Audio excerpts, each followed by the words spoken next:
Bueno, pues hola a todas las personas que nos acompañan. Estamos iniciando año. Feliz 2026 a quienes están aquí ahorita conectados y a los que ven esto en diferido. Gracias por ser parte de Tinta, gracias por leer con nosotros y por permitirnos existir y leer con ustedes. Hoy nos vamos a, hoy nos convoca el primer libro que nos recomendó Juan Gabriel Vázquez y quiero hacer dos anotaciones. La primera es la temática que le pusimos a Juan Gabriel a propósito pues de la participación y es como novela histórica, esas novelas que no podemos dejar de leer, que es como muy propio, por supuesto, su narrativa. Y lo otro que quisiera contarles es que ha sido por petición del mismo autor, Kellman, que incluimos el prólogo. No ha sido una solicitud o una, ¿no? Petición del curador, sino específicamente del autor y quería como dejarlo muy sobre la mesa para que ustedes lo sepan. Que leemos, los leemos ustedes ahí en el chat, hay veces no somos tan participativos, pero para que sepan que ahí estamos. Em, bueno, dicho estas dos aclaraciones, quiero, bueno, ustedes ya conocen a Mario Hursich, lo quiero pues presentar de todas maneras para las nuevas personas que de pronto no lo han conocido. Es un periodista, editor, poeta también, tiene un libro de poesía publicado. Fundó El Malpensante, fue su editor durante mucho tiempo. Trabajó como director de programación de la Feria del Libro de Bogotá, eh, pero sobre todo es un gran lector. Y siempre nos gusta a varios aquí como invitarlo, conocer esa mirada y ese acercamiento que tiene él a los libros, a los autores. Y bueno, Mario, bienvenido en este caso otra vez a Miércoles de Tinta. Eres el invitado que más veces ha participado y es una alegría que estés este ratico con nosotros y que, bueno, quisiera preguntarte, darte la bienvenida y abrir preguntándote a ti cómo te fue con esta lectura que sé que lo leíste por primera vez. Bueno, Sandra, pues lo primero sea saludarlos a todos. Es un gusto estar aquí. Todas las veces que me invites a Tinta Dormida, estaré yo para que despertemos la tinta. Además, me gusta que sea una fecha como hoy porque entra dentro de las cabañuelas. Acuérdense que el, digamos, el clima del año se deducía según lo que pasara en los primeros días del año. Entonces, pues estamos el 7 leyendo un libro, lo cual, si la teoría de las cabañuelas funciona, significa que ustedes, yo y todos los que estamos acá en esta reunión vamos a leer muchos libros a lo largo del año. Y eso es una forma anticipada de felicidad. Gracias por estar aquí y esperemos que pasemos un buen rato con esta charla. Sandra, mira, eh, desde que empecé a leer el libro, yo pensé que yo no sé si estaba como en una posición objetiva para juzgarlo como, digamos, un lector desprevenido. Y lo digo simplemente porque pues, yo estudié filosofía y letras y al menos en la versión de esa carrera que yo estudié, encontrarse con Humboldt era inevitable en algún momento. Cuando digo que no soy un lector desprevenido, eso quiere decir que simplemente que yo he leído mucho sobre Humboldt a lo largo del tiempo. Entonces, no llego, como supongo ahora nos contarán sus impresiones cada uno de ustedes, un poco como sabiendo algunas cosas como básicas sobre Humboldt y bueno, ya no se diga con Gauss, que pues es un personaje más bien especializado en la matemática. Todo el mundo habrá oído hablar de la famosa campana de Gauss, pero pues supongo que no muchas personas están enteradas, al menos con detalle, sobre qué es la tal campana de Gauss y ya no se diga sobre la biografía de Gauss. Entonces, mira, es tan así que en la literatura colombiana, Humboldt, sobre todo en la literatura histórica, en los estudios, pues es una presencia determinante. Pero hay muchas novelas colombianas que han tomado la figura de Humboldt e incluso la presentan en una dimensión cómica similar a como la presenta Kelman. Hay una novela de R.H. Moreno Durán en el cual, a ver, mire, existe la vieja leyenda, y eso se cuenta de diferentes maneras, eh, que Humboldt y Caldas tuvieron un amorío durante el paso de Humboldt por Colombia. Entonces, pues existen unas cartas muy despechadas de Caldas hacia Humboldt. Y entonces se ha presupuesto que entre ellos hubo una especie como de relación homoerótica que nunca está del todo clara eso. Y eso le sirve a R.H. Moreno Durán para en una de sus novelas no hablar del sabio Caldas, sino del sabio Nalgas. Y presenta a esos personajes históricos muy venerados por diferentes maneras en la tradición colombiana, con esa misma mirada cómica de Kellman en la medición del mundo. Lo que estoy intentando decir es que supongo que esta novela se disfruta o se comprende más si uno tiene cierto conocimiento previo sobre la vida de cada uno de estos personajes, pero no sé si esa haya sido la experiencia de todos y me gustaría pues oírlo, no sé, Sonia, Mónica, Ingrid, todos los que están aquí acompañándonos, quien quiere un poco decirnos de manera muy desprevenida cómo les fue con esta novela. Bueno, pues Mónica, sí, no sé, dale. no encontré. Gracias, Mario. Qué gusto verte acá en este escenario. Bueno, pues a mí me sorprendió la novela. Tengo que confesar que yo sí había visto en alguna feria o alguna cosa de Daniel, pero no, nunca me había leído nada de él. Y me sorprendió esta medición del mundo por varias razones y es una cosa que tú has dicho muy interesante, es precisamente esa comicidad que tiene en la novela. Lo que más me gustó es la forma cómo utiliza, es la forma como utiliza la novela como herramienta para crear una vida, no simplemente a partir, yo supongo que de las mismas cartas, de todas las biografías que se habrá leído, pues crea unas vidas y le pone una serie de cosas muy cómicas. Yo ya había leído, por ejemplo, no sé, Andrea Wolf con esta, Claro, sí, ese es un libro que justamente yo estaba pensando en eso. Eh, y el contraste no puede ser más abrumador entre las dos cosas. exactamente, que eso resulta, porque el libro de Andrea, que es buenísimo, entre otras, es un libro que es, primero que todo es un ensayo y, y segundo, pues lo que hace es irse casi que con lo que está, con lo que tiene, ¿no? Como, y esa invención del mundo es maravillosa y uno va entendiendo muchas cosas de la vida de Humboldt, pero lo lindo que tiene este libro de Daniel es que precisamente se vale de la novela en su función de ir más allá de lo que tenemos con los datos biográficos. Y por eso también me pareció muy interesante el prólogo que le hace Juan Gabriel, porque Juan Gabriel también se vale de ese tipo de herramientas a crear su novelística, ¿no? Es decir, ir un poquito más allá, tratar de imaginar. También con Gauss, ¿no? Yo me imaginé este personaje maravilloso neurótico, ¿no? Esta clase de genios que no pueden convivir en el mundo porque pues son casi que asociales. Pero sí, me gusta mucho lo que tú dices porque lo primero que me sucedió a mí al leer la novela es encontrarme con este contraste terrible, completamente opuesto a la novela perdón, al libro de Woolf de Andrea, que también es buenísimo. Tengo mucha ilusión de que viene al Hay Festival, entonces, pues, no sé, esa fue como mi primera impresión.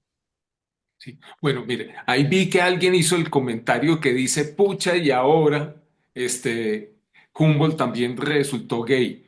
Esto es uno de los pocos casos en que no es, digamos, una sospecha reciente. O sea, ustedes leen en el siglo XIX ya había comentarios maliciosos de historiadores colombianos preguntándose por la naturaleza de la relación entre Humboldt y Caldas. Cuando uno lee las cartas, pues se da cuenta porque, como yo les dije, y además empleé la palabra deliberadamente, el adjetivo, despechadas, porque Humboldt no se lleva a Caldas hacia Quito. Y entonces las cartas que le escribe eh, a Humboldt Caldas, pues realmente merecen que uno las califique de esa manera. Entonces, digamos, es algo que nunca se ha podido dilucidar. Eso, pues realmente sí hay que ser muy claro en eso. Ha sido una chismografía, una habladuría a través del tiempo, pero digamos, más allá de eso, no se sabe nada en concreto.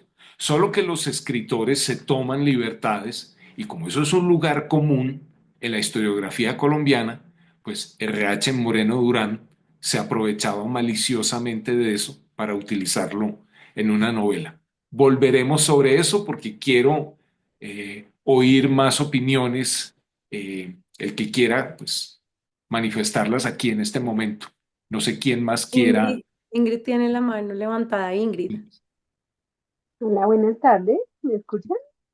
Sí, señora.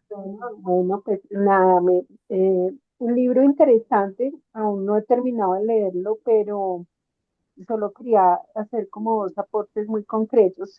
Al leerlo se me hizo recordé mucho la historia de un libro que se llama Peregrino Transparente de Juan Cárdenas, Sí, ajá, que habla de la expedición de Agustín Codazzi y se me hizo claro. tan similar, no sé si tú lo ves así, Mario, en todo este proceso de Humboldt de descubrir, de medir, de mirar este tema de la geografía, porque Codazzi tenía, yo no sé mucho la historia de Humboldt, pero Codazzi sí en este libro de Peregrino Transparente lleva una historia muy similar, que se me hizo muy, como con muchas similitudes, ¿no? Al libro Peregrino Transparente, que lo recomiendo mucho y me pareció muy interesante. Y pues este libro, pues son dos vidas, ¿no? De dos genios que para mí son estas personas que tienen estas mentes prodigiosas, eh, con vidas un poco complejas y muy obsesionados, ¿no? Por la matemática y por la geografía, de hecho dejando de lado muchas cosas a nivel familiar que uno lo ve en estas características de muchas personas que se dedican a la ciencia, que han sido los grandes científicos, los grandes físicos, los grandes que se dedican a investigar, que están tan apasionados por esto que les gusta que muchas veces dejan de lado esa parte importante que es la vida propia, ¿no? Entonces, pues estoy viendo esas dos comparaciones y pues me ha parecido hasta el momento una novela interesante. Eh, y pues no, quería como aportar esto por ahora. Pues mira, Ingrid, lo que dices, pues está muy bien visto y es una de las características de la novela histórica que se ha venido haciendo en Colombia, por decir una cifra, en los últimos 50 años. Es decir, los novelistas toman algunos personajes históricos sobre los cuales hay mucha documentación y construyen un relato que de manera consciente se aparta o en un todo o en una parte de lo que hay en esa documentación histórica. Vamos a entrar en ese punto con más detalle un poco más adelante, pero ahí vi que Francisco estaba diciendo que no encontraba cómo pedir la palabra. Pues simplemente hay una manito que debes ver ahí no sé si ya lo encontraste, Francisco. No, es Francesco, pero es el laptop de mi esposo. Ah, ya, ya. Me llamo Milena. Perdón. No lo encuentro. Por eso, por eso lo puse. Bueno, pero ya Em, estás acá. Bienvenida. Gracias. Primero agradecer el espacio. Creo que Tinta hace un esfuerzo enorme por pensarse las lecturas y también por cada detalle. Y también esos detalles conectan mucho con el curador. Yo tuve la posibilidad también de escuchar la entrevista que le hicieron al curador también para entender por qué seleccionó los dos libros que estamos leyendo, el de noviembre y diciembre. Y luego sobre la obra, efectivamente yo no sabía quién era Gauss, la verdad. Entonces me costó mucho entender los chistes porque son chistes como muy metidos en las matemáticas y yo soy pésima para los números. Entonces, y claro, me gustó mucho porque además crea estos personajes que son reales, pero a la vez viviendo experiencias ficticias. Pero también me generó muchísima curiosidad porque después de la lectura lo que sí hice fue como googlear un poco más sobre la Mamá, información y entonces Señora, y entonces hay cosas como muy interesantes que las actividades científicas de Humboldt llegaron en algún momento a dar como las bases del uniformismo, que es la teoría que se contraponía con el neptunismo, que era cómo se entendía la formación de la Tierra. Y lo hizo a través de toda esta experimentación con la naturaleza y el vivir la ciencia era como más a través de los sentidos, o sea, se va a la montaña, lo mide todo, todo lo que es material y claro, tiene una experiencia desde esa mirada del mundo. Y luego está el otro que había hecho desde muy joven toda esta teoría de resolver teoremas y muy complicados, pero ya desde el lado muy abstracto. Entonces es como esa doble dimensión de la vida del ser humano entre lo abstracto y lo material. Entonces me costó un poquito mucho entenderla, tuve que hacer con mucha más búsqueda como mucha más búsqueda extra como de investigación de estas personas para medio poder entender lo cómico y la ironía, porque claro, son personas que se plantean cosas irónicas de la discusión científica de ese siglo. Entonces creo que me pareció también para mí un descubrimientos interesantes que no lo sabía. Gracias. Claro, entonces, lo que tú estás mencionando es exactamente lo que yo les decía. Cuando uno conoce biografías escritas antes sobre ellos, entiende varios de los chistes que hace este Kellman.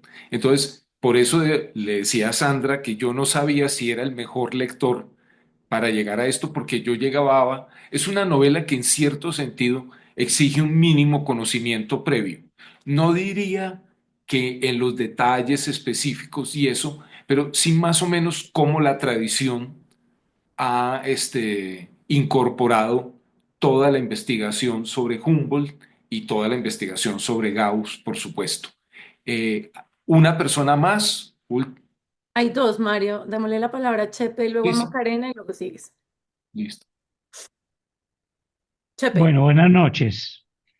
Eh, yo también me había leído antes La invención de la naturaleza Ah, ok. Sí, sí, y cuando empecé a leer La medición del mundo, yo sentí que ya me había leído ese libro. claro. Esa fue la sensación inicial mía. Casi que las primeras 70, 80 páginas yo dije, esto ya me lo leí, esto ya lo vi. Y me puse a mirar notas y Andrea Wolf. Efectivamente, yo siento que los dos libros se complementan a la perfección. A mí particularmente me pareció, digamos, más atractivo el ensayo. El ensayo hasta cierta parte, porque al final cuando vi esa narración de Daniel Kellman sobre el mar de altura, subiendo el Chimborazo, eso me impresionó la forma tan bella en que el hombre refleja el mar de altura, lo que le sucede a la mente de los dos personajes subiendo el Chimborazo, cómo les cambia su percepción de muchas cosas, de la misma medición, cómo se sienten en otro planeta, cómo sienten que ese mar de altura les altera sus sensaciones y sus razonamientos. Me encantó esa parte. De Gauss no conocía mucho, realmente de Gauss no conocía mucho, pero sí me motivó mucho a investigar sobre él. Me gustó mucho la forma, digamos, las ficciones que Daniel Kellman le va agregando a su novela, porque la hacen muy atractiva, la hacen atractiva y hacen que uno vaya manejando cierta tensión. Eh, esa tensión yo siento que se pierde mucho cuando se vuelve tan, digamos, tan técnico, tan estricto en los capítulos que tienen que ver con Gauss, porque lo de Gauss no lo siento tan novelado, sino más técnico, más preciso, pero sin embargo muy interesante esa comparación. Mario, ¿a qué libro de R.H. Moreno te refieres? Mira, eso está en varias partes. Pues digamos, no es que R.H. Moreno Durán haya escrito un libro sobre Humboldt o Caldas específicamente. O sea, él le dio eso. Mira, es una novela, él tiene digamos, una trilogía que se llama Femina Suite. Y en esa trilogía, en diferentes pedazos de la novela, hay personajes que hablan y utilizan eso como ese chiste, porque es que esto era un chiste del mundo universitario en Colombia en los años 70 y 80, un chiste malicioso. Entonces él incorpora esa habladuría de los académicos dentro de la novela, pero no es, pues digamos, no es que haya escrito específicamente sobre ese caso. Si alguno tiene curiosidad, hay un libro, a ver, es un ensayo denso y eso, pero si uno quiere saber cómo fue esa relación y con muchísimo detalle, hay un libro que publicó Planeta, no recuerdo ahora en este momento el título, el profesor Renan Silva. Y ahí, pues, porque Renan Silva leyó toda la correspondencia que existe de Caldas, no solo la que se refiere a Humboldt. Entonces, hace, pero realmente, pues, un análisis muy pormenorizado sobre qué fue lo que produjo el desencuentro entre ellos dos, si uno le interesara eso. Pero eso, por supuesto, pues digamos, se aparta de la novela que estamos considerando en este momento. Em, Sigamos con, ¿Alguien? sigamos con Macarena y Sí, ya sí. dale Y Macarena. después de Macarena, pues seguimos con la cosa. Bueno, ustedes parece que son lectores bastante más avanzados de lo que soy yo. ¿Eh? Yo soy un lector bastante más amateur, así que, pero este libro, bueno, Humboldt sí lo conocía, Gauss también lo conocía por el tema de las matemáticas, Humboldt porque había estudiado algo de historia y ahí estaba metido un poco en la historia universal, está metido Humboldt y su viaje y su estudio. Gauss, la verdad es que por el tema de la matemática, pero no había leído nada, ni biografías, ni cosas por el estilo, así que este libro en el fondo fue como una apertura al mundo en las biografías, en el fondo sí capté toda como esa un poco parte irónica de reírse un poco de estos personajes. eh, En el caso de Humboldt, la verdad es que me cansó un poco, sobre todo la última parte así del último viaje que se pegó. La verdad es que debo reconocer que al final me saltaba párrafos porque me tenía cansada. En el caso de Gauss lo encontré fascinante. ¿Eh? La verdad es que encontré fascinante la forma de pensar de Gauss, la forma y cómo lo plantea, cómo este personaje es como un desadaptado a su época porque vivió en una época en que estaba todo tan en pañales. Entonces, la verdad es que esa parte la encontré muy entretenida. Lo encontré un libro, no sé si lo recomendaría porque es un libro como extraño, es como, no es tan fácil de digerir, pero, pero ciertamente es un libro que me entretuve leyendo y no me aburrí, lo tengo bastante marcado y me gustó de repente esa cosa como de reírse un poquito de este fanatismo de Humboldt, de medirlo todo, de meterse en todas las cavernas, de ponerse esas escafandras raras que imagínate lo que ha sido en esa época, ponerse esas máscaras y cuando lo estaban mirando en medio de la selva, estos indios que con suerte habían visto a algún hombre blanco o muy poco, y ver este personaje que se metía con estas cosas raras en la cabeza, sí, yo creo que por ahí de repente uno se decía, wow, es un personaje bien interesante. Pero sí, bueno, bueno, y creo que es como el espíritu de este club de lectura, o sea, acercarte de repente a estos libros que si uno los ve en la biblioteca o en las librerías, a lo mejor los pasaría de largo. Me encanta la edición, encuentro que Tinta se produce mucho ahí, me encantan las ediciones, encuentro que son preciosas, preciosas, de verdad. Yo, el libro me llega a la casa de mi mamá y mi mamá siempre cuando los ve dice... Yo quiero leer ese libro también, así que por ahí empieza a correr por todos lados el libro, porque llama mucho la atención la edición, así que ahí tinta muy bien. Y el libro, la verdad es que lo encontré interesante, no es probablemente de mis libros favoritos, probablemente hay muchas cosas que no entendí, pero está bien, aquí probablemente me aclaran bastante, así que por eso me gusta participar también.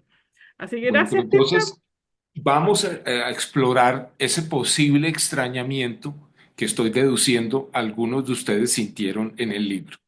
Bueno, tengo la impresión de que en parte esto tiene que ver con que este libro utiliza un recurso clásico de la gran narrativa, que es todo nuclearlo en torno a una pareja antitética. Esto obviamente viene desde el Quijote. El Quijote está pues Don Quijote y está Sancho Panza. Normalmente, eso hay montones de novelas, digamos, simplemente para acordarme de algunas básicas acá, por ejemplo, Moby Dick también está construida de la misma manera, Sherlock Holmes con Watson, es eso, Samuel Beckett con Vladimir y Estragón, eh, ¿quién más? Bueno, Flaubert también en Bouvard y Pécuchet también utiliza esos dos contrastes. Yo quiero hacerles una pregunta sobre eso porque, digamos, para volver al ejemplo del Quijote, está claro que Don Quijote encarna al soñador y Sancho Panza al realista. Pero en esta novela, digamos, esas dicotomías siempre están claras. En Moby Dick, pues el capitán Moby Dick es como la racionalidad occidental y que Cook es como el salvaje intuitivo y muy sabio. Entonces, uno puede ver que ese contraste produce mucho dinamismo dentro de la novela. Pero yo quería preguntarles a ustedes, supongamos primero que hay un contraste entre los dos personajes y segundo, ¿cuál es ese contraste? Los oigo, mis queridos.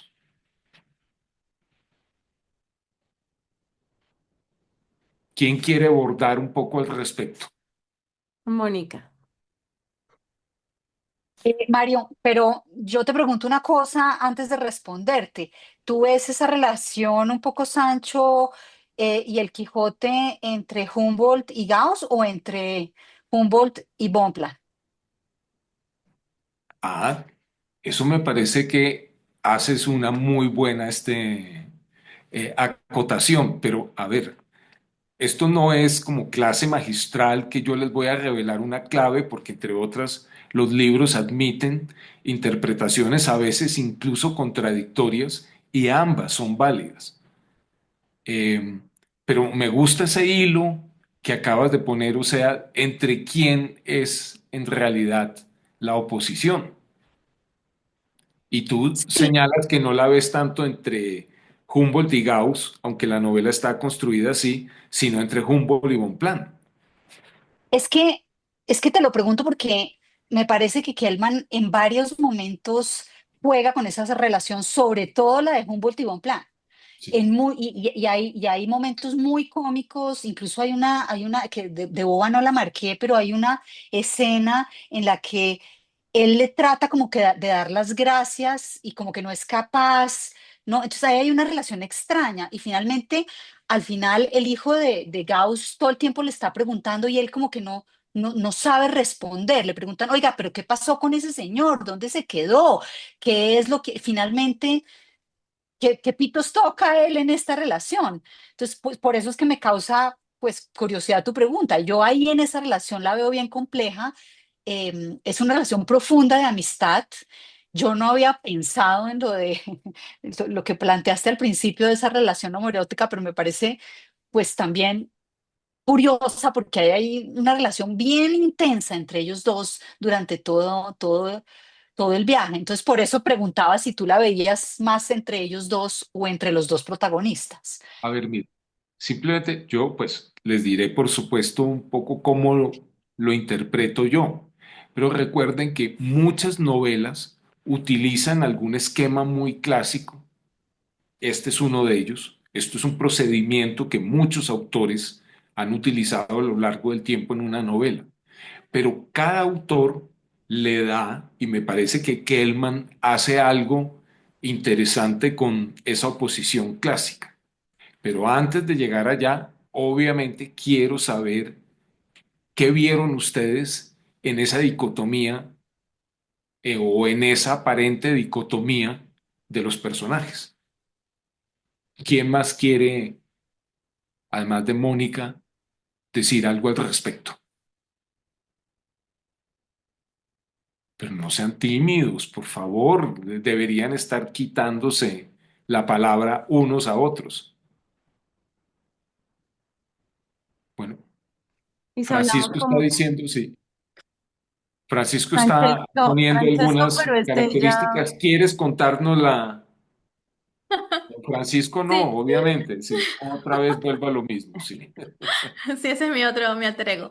Sí. Lo que justo estaba poniendo en el chat es que para mí son dos personajes que se contraponen. Humboldt es un personaje más que me remontó a los inicios de la construcción del pensamiento a través de los sentidos. Hubieron muchísimos filósofos griegos y presocráticos que trataban de dar una explicación del mundo a través de los sentidos, menos, o sea, y experimentación del mundo, así fue como, no sé, Demócrito descubrió los átomos, se hicieron predicciones sobre los eclipses solares, etcétera. Entonces, para mí Humboldt me recuerda más esa forma, por así decirlo, más cercana con los fenómenos de la naturaleza, para conocerlos y dominarlos. Y en cambio, Gauss me puso en esa otra fase también de la construcción del conocimiento, más desde el iluminismo, que fue todo ese movimiento científico en el que ya la explicación de las cosas y del mundo no eran necesariamente a través de los sentidos, sino a través de la razón práctica. O sea, que había que razonar, que había que pensar, que había que dar una explicación abstracta del mundo que también era, que podía inclusive superar esa forma de entender el mundo a través de los sentidos, porque en algunos filósofos decían los sentidos te engañan, y entonces surge todo este movimiento para que los sentidos dejen de engañar. Entonces son dos contraposiciones de entender el conocimiento y entender el mundo a través de dos formas de conocimiento totalmente diferentes. Eso. Sí. No, no, gracias. está Em, muy bien visto. ¿Quién más quiere eh, hacer alguna glosa a ese respecto? yo quería decir algo y me voy a colar hoy, y sí, Ah, es que pues son claro como que te puedes comer. dos miradas del mundo, como una empírica y otra teórica, y yo creo que desde ahí busca acá un poco en el comentario, se me olvidó tu nombre, alter ego Francesco. Y yo pues creo que desde allí, esa era la invitación también, ¿no? Como dos formas de ver el mundo, dos formas, el título, la medición del mundo, como en una época donde nada estaba medido, o muy poca cosa estaba medida, ¿no? Entonces, pues uno desde la teoría y otro salir a vivir para poder como crear, no sé, medidas de temperaturas, etcétera, y como unos lenguajes que hoy los damos a mí me impresionó eso, damos por hecho tantas cosas que yo me imaginaba viviendo ese dolor de muela, o sea, yo agradezco haber nacido en este siglo, ¿no? Pero bueno, ya, era ese comentario de las dos visiones de apropiarnos del mundo. Lina María, Adriana, Ingrid. Primero Lina. Hola, me disculpo, no tengo cámara, tengo cámara, no tengo micrófono, entonces me toca escoger. Tranquila. Eh, gracias, yo creo que igual que alter ego Francesco, perdóname tu nombre, también olvidé. Y como Sandra, yo sí creo que la deducción y respecto a la pregunta que hace Mario, Mario, mucho gusto conocerte, es Mucho gusto justamente también.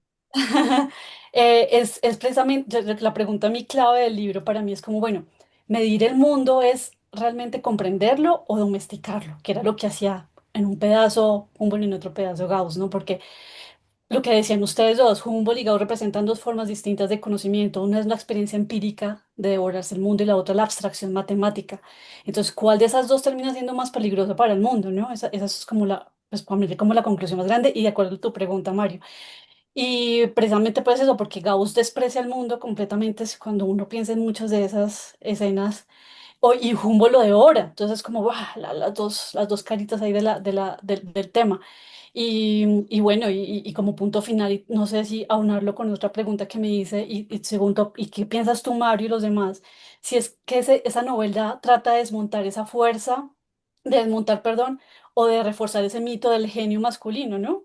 Que es lo que pues, yo creo que también Daniel quiere hacer en alguna parte de su novela. Bueno, es lo que Eso es concluye. excelente pregunta. Vamos a llegar allá, Lina. Un abrazo, gracias. Sí. Gracias, Lina. Bueno, ¿quién sigue? Adriana Almonacid. Yo, hola. Me encanta la pregunta, el tema que acabas de poner, Lina, me acaba de poner a pensar en más cosas y gracias, Mario, por la pregunta.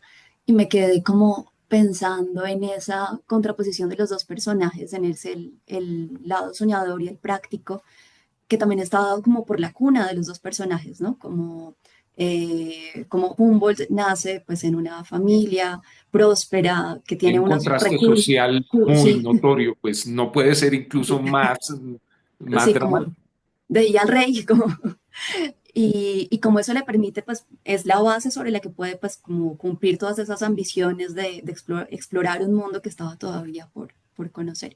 Y por el otro lado, Gauss, pues su genialidad y pues estaba como enfocada en cosas para que podía descubrir como en el marco de sus cuatro paredes y la precariedad de sus condiciones de estudiante, y si bien como que los dos igual tenían como restricciones de dinero y estar como asociados a la corona para poder financiar su actividad y su vida, que eso les permite como también, les da un punto de inicio diferente, como de ser o más soñadores o más prácticos, según como esas condiciones de inicio de cada uno. Entonces eso me llamó la atención. Eh, Tengo que confesar que no me lo he terminado de leer. Lo comencé tarde en el año porque quería terminar, como no dejar libros pendientes antes del fin de año. Entonces de pronto hay más cosas al final que comentaré en el chat que tenemos también. Y Renata, que había mencionado sobre la edición del libro, creo que sí, como que vale la pena mencionar y celebrar como el cariño que le ponen a las ediciones, que le suma mucho la experiencia y lo lindo que es tener como un libro hecho como con tanto cariño, como entonces, pues muchas gracias al equipo de Tinta por eso. Gracias por verlo y reconocerlo. Ingrid. Eh, bueno, no, dos aportes. Yo pienso que Humboldt era mucho más sensible y algo que tienen de similitud los dos es este enfoque hacia la astronomía, hacia el estudio de los astros, que en esa época pues era algo supremamente importante tratar de entender cómo se movía. Eh, pero Humboldt tuvo, yo lo percibí en la lectura, mucha sensibilidad, o sea, era demasiado sensible a cada cosa que veía y trataba de conectar todo. Gauss era más matemático, más cálculo. Entonces, pienso que la similitud que yo veo siendo dos científicos con enfoques distintos, la veo más en el tema del estudio de los planetas y de tratar de entender un poco cómo está comportándose este tema del universo, ¿no? Frente al tema de Bonpland, yo sí no noté esta conexión tan clara entre Humboldt y él, porque realmente Bonpland era una persona más, como yo lo sentí más aterrizado, si veía a una chica que le gustaba, si tenía como una forma más desparpajada de ser que el mismo Humboldt, que era como tan hermético que no permitía como, pues no, nunca sentí que entre los dos hubiese una conexión como homoerótica, como de pronto estábamos mirando, sino con dos enfoques distintos, pero de pronto Mario, me gustaría porque me llamó mucho la atención el tema de los sueños, ¿no?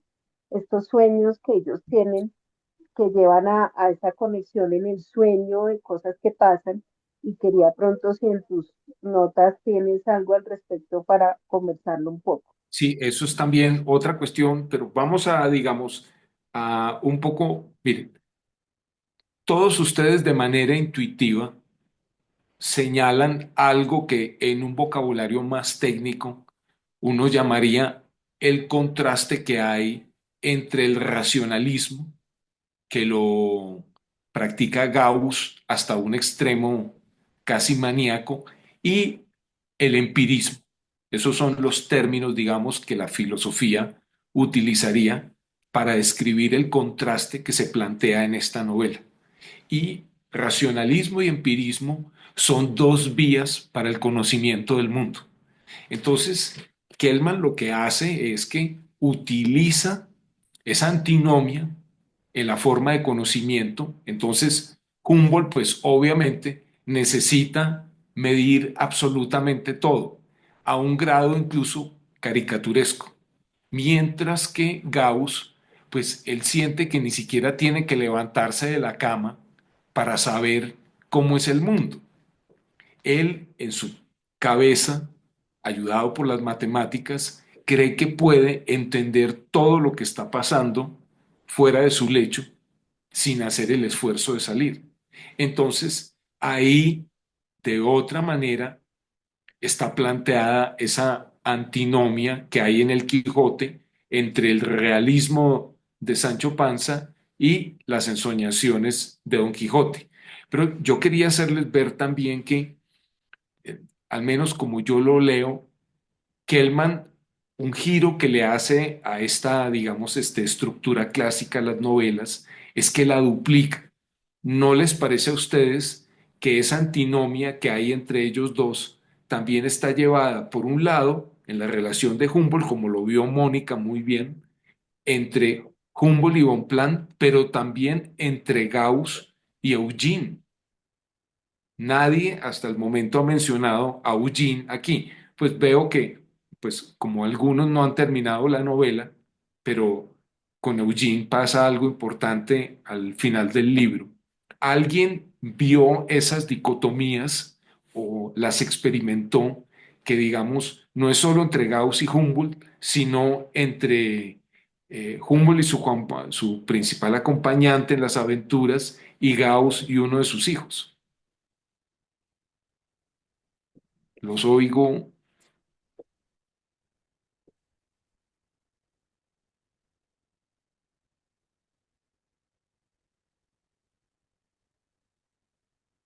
Bueno, no sé si alguno quiere comentar alguna cosa al respecto o están elucubrando sobre eso.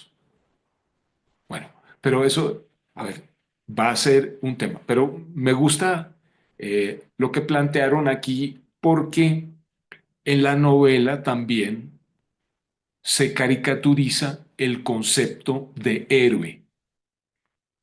Normalmente, y cuando uno, pues, para ir al libro de Andrea Wolf, y no sé si pues, por ejemplo, Pacho, tú que lo leíste, eh, en el libro de Andrea Wolf se presenta a Humboldt como si fuera una especie de paladín de la humanidad, pero no sé si esa es la misma visión que tienes cuando lees el libro de Kellman. ¿Te resultó claro que Humboldt en un libro es presentado como un héroe y en el otro, en cierto sentido, como un antihéroe?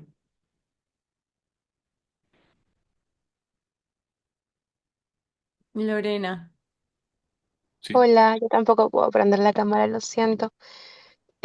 Bueno, lo que yo comentaba más arriba creo que justo encaja en este punto, y es que a mí el libro no me dio risa nunca porque me parecía sumamente descarnado, me parecía como justo esta idea, ¿no? De desmitificar al héroe. No sé si llegaría a llamarle, volverlo un antihéroe, quizá en algunos momentos, pero sobre todo me pareció como recubrirlos a ambos, a Humboldt, a Gauss, de una humanidad bien visceral, ¿no? O sea, esta idea de, me parecía más trágico cada vez.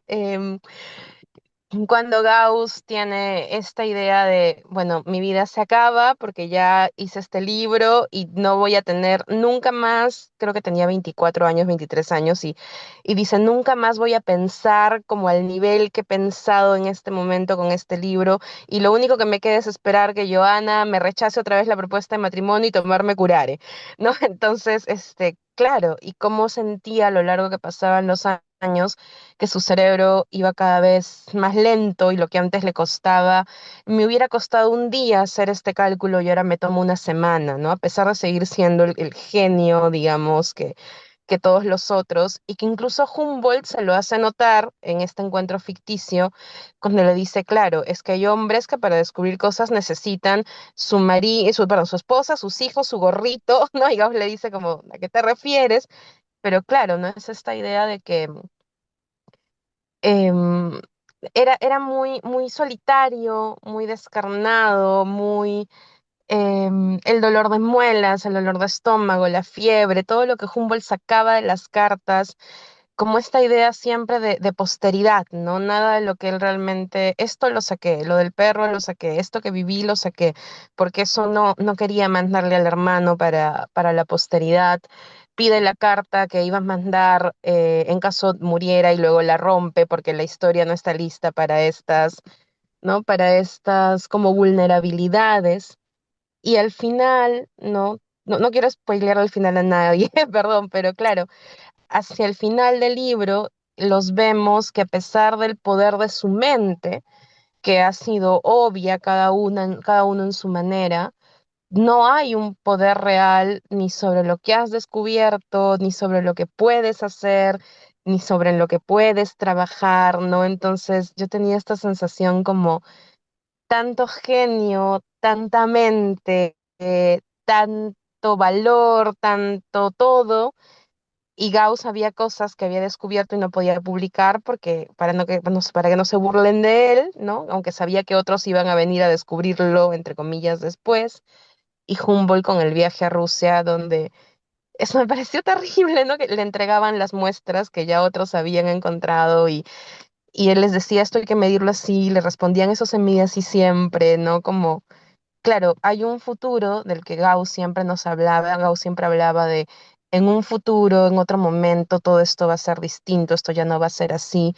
Hay un futuro donde, claro, lo que comentaba también, creo, Mónica, de que todo lo que para ahora nosotros es novedoso, yo no sé si en 20 años, ¿no? Si en 50 años ya no va a ser más novedoso, ya estamos acostumbrados a, esta es mi realidad, tengo toda esta información, conozco esto del mundo, ¿no? Es como, era eso, ¿no? Mucha soledad, me parecía muy triste todo. Sí, bueno, Lorena, además tú estás diciendo, de nuevo, todos intuitivamente lo han ido manifestando. O sea, esto es una novela que en muchos sentidos está haciendo como una especie de comentario a algo que preexiste en la novela. En el caso específico que tú estás mencionando, mira, eso es una de las cosas misteriosísimas. La casi totalidad de los grandes descubrimientos en la matemática los ha hecho gente muy, muy joven, a veces casi como lo era Gauss, adolescentes geniales.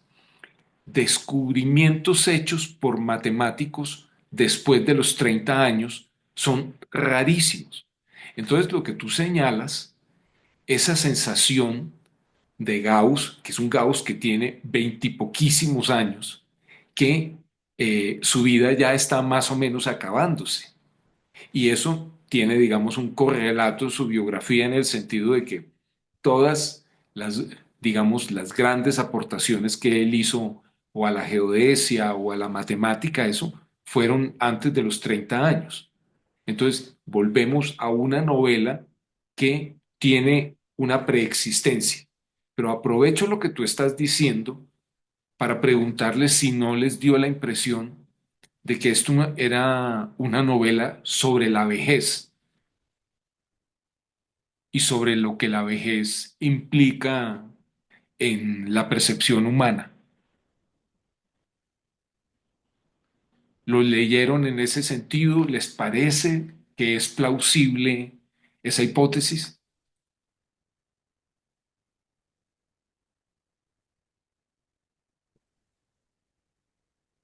Adriana, Lorena después. Sí. Sí, me gusta esa forma de pensarle, pensarle como en la búsqueda de relevancia, como de, sí que todos los humanos buscamos como ser relevantes como en nuestro contexto y para estas personas que alcanzaron el éxito tan jóvenes. Y de pronto es lo que le pasó también a aquel man que publicó este libro siendo muy joven y tuvo un éxito así como bestseller en su país. Como después de tener un éxito tan grande siendo tan joven, es difícil, como así como en esta escena de Gauss de ya escribí esto, ahora que viene, pero sí, sí es como el castigo de los genios jóvenes, del éxito temprano, es el resto de la vida ahora que voy a lograr y para estos hombres tan célebres, pues esa presión tenía que ser pues mucho, mucho más fuerte. ¿Te pareció que era una novela melancólica? Sí, un poco, a mí me pareció chistosa, en parte por lo que me había leído muy recientemente el libro de Andrea Wolf. Entonces, ponerle como color a este personaje que ella presenta como tan reverencialmente, tan como personaje histórico, destacando como sus descubrimientos, el valor de sus descubrimientos para la humanidad. Eh, Ponerle como color y las anécdotas y pues humanizarlos me pareció muy, muy divertido, pero sí como esto de que igual es el declive, ¿no? De los personajes. Entonces sí tiene como esa melancolía, pero hasta donde voy, el sentimiento ha sido más como el gozo de ver como la historia con color, como lo que el curador quería como mostrar en el libro, de cómo la novela histórica le pone color a los hechos como de la historia, como lo disfruté mucho esa faceta del libro, como ponerle color a simplemente los datos y las fechas. Sí, alguien más estaba en la fila, ¿no es cierto, Sandra? Lorena y Taya. Sí, o sea, quizá yo lo he leído más desde mi profesión, ¿no? Y más que pensar que era como una lucha contra la vejez, o no una lucha como esta descripción del miedo a envejecer, yo sí lo veía justo como decía la persona que me antecedió, eh, lo que le pasa al niño genio, lo que le pasa al niño talentoso, lo que le pasa a las personas con altas capacidades, es que hay ambientes donde esto funciona muy bien, como puede ser la escuela tradicional, y luego hay otros espacios pasada una cierta edad, ¿no? Pasados los 17, 18, los 20 años, donde la vida no es, digamos, de leer y dar el examen o de saber mucho. Entonces, hay una distancia, ¿no? Y hay una distancia que nos muestra cierto tipo también de neurodiversidad. Y eso yo lo sentía mucho y recordé esta pregunta que hiciste en la relación de Gauss con Eugene y en la relación de Humboldt con Bonpland, porque claro, es como que hay un gran genio, ¿no? Y este genio tiene las condiciones del genio desde su diversidad. En el caso de Humboldt lo presentan como muy ascético, muy metódico, hasta tú decías, ¿no? Hasta lo cómico de midió esto y midió esto y midió el viento y midió tal cosa y en medio de la tormenta se amarró al mástil y midió todo lo demás, ¿no? Y ya lo creían, hasta un demonio, ¿no? De la tormenta. Y en el caso de Gauss también se refleja mucho justo en la relación con su hijo, que es el que siente que ojalá tuviera, no fuera él su hijo, ¿no? Ojalá fuera este jovencito que conoce hasta el final de la vida, que le parece mucho más inteligente y con el que puede conversar, y en cambio este hijo, que por lo que el libro nos dice en el momento que Gauss lo acusa de haber medido mal, creo que Eugene le dice que, bueno, que se había equivocado como en el quinto decimal, ¿no? Que a mí me parecía como que, claro, es el quinto decimal, y Eugene le dice que ese no importa mucho, y Humboldt dice, no, todo importa. Entonces, claro, es esta relación como esta neurodiversidad del genio, del talento, de la alta capacidad. Tú solo puedes leer el mundo desde tu propio cerebro, entonces en todos tus otros vínculos es un poco difícil como explicarte, ¿no? Como que te entiendan. Y eso pasa mucho en los niños que tienen altas capacidades, que les cuesta sobre todo lo social. Y, y yo lo veía en estas relaciones, ¿no? Porque claro, Bonpland se queda como a la sombra, ¿no? Y se preguntaba, todo el libro se preguntaba, la expedición de Humboldt, ¿y por qué no Humboldt y Bonpland? ¿O por qué no Bonpland y Humboldt? ¿No? Él no era el ayudante, él era ¿no? Como el compañero, ¿no? Una cosa así.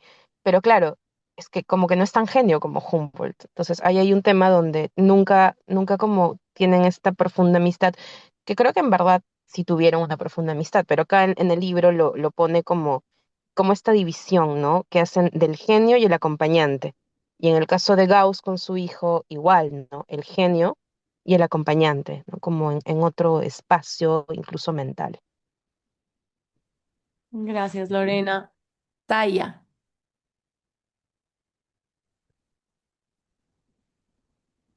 Hola, Hola. Taya, Hola. está bien dicho. ¿Cómo están?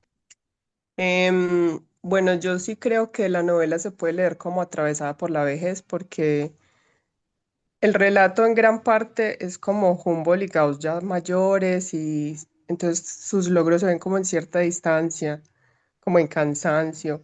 Aparte de que Humboldt tiene un cuerpo agotado por los viajes y Gauss es como que el cuerpo antes le estorba.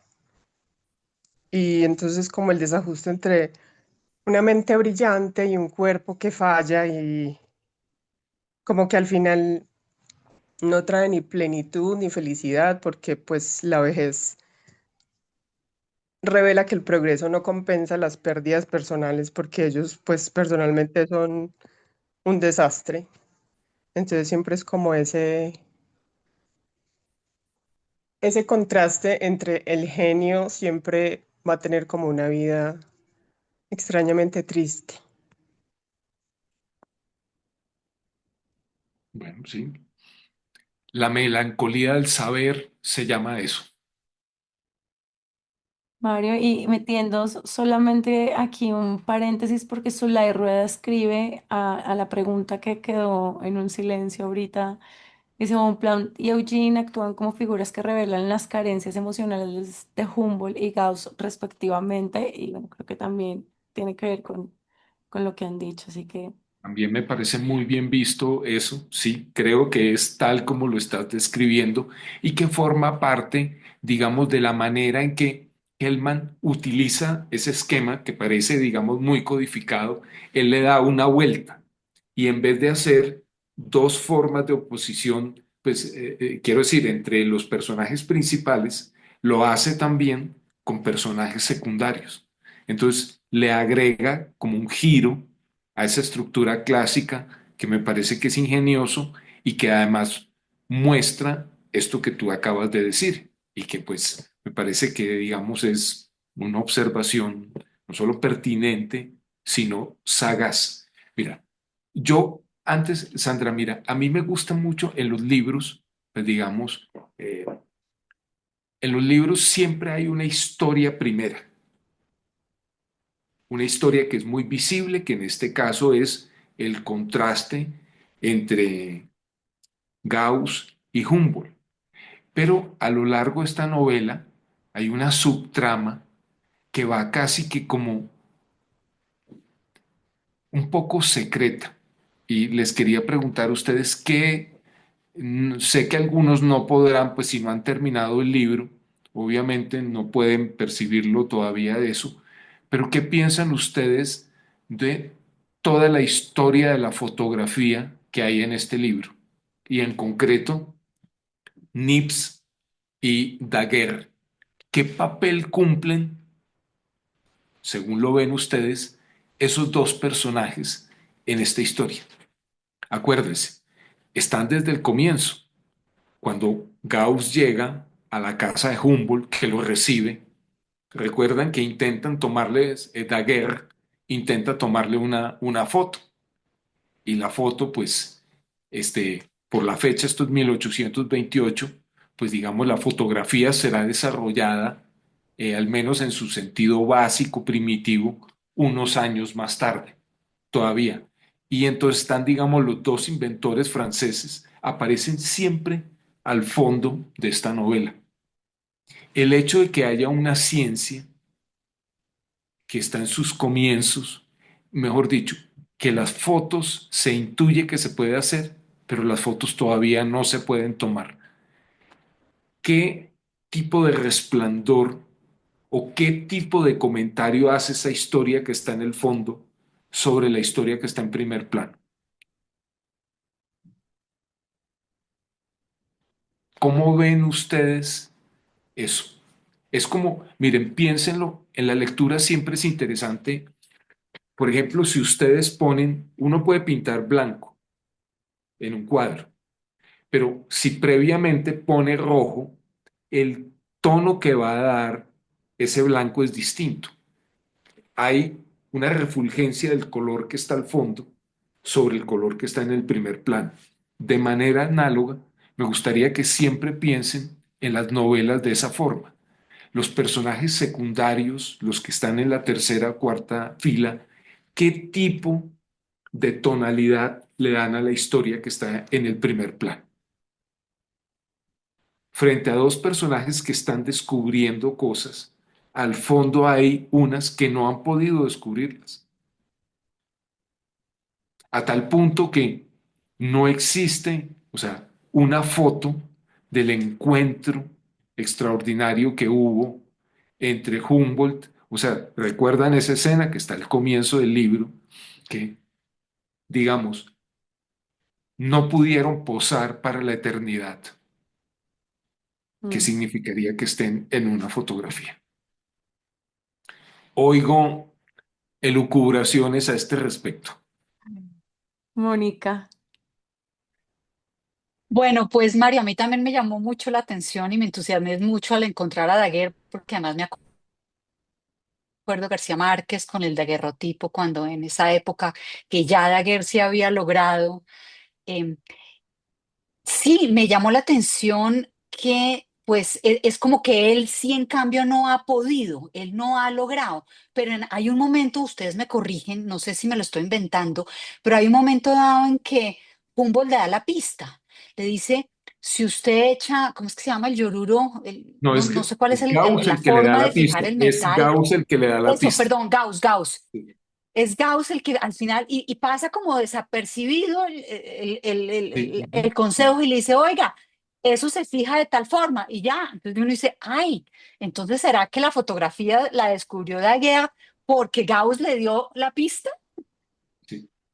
Entonces, pues me causó curiosidad, no sabía como mucho y estaba por ahí escondida la historia, pero sí hubiera sido, si la foto si la hubiera logrado desarrollar, pues no sé, perdería de pronto el fundamento o no el fundamento, sino perdería algo de lo que dice Juan Gabriel al principio y es ese juego que hace Hellman con la novela histórica, ¿no? Porque es ese encuentro que no sabemos si fue ficticio o no, pues porque si hubiera quedado fijo en la fotografía, como él lo sugiere al final, pues no hubiera sido tan, la novela hubiera perdido de pronto un poquito de sentido.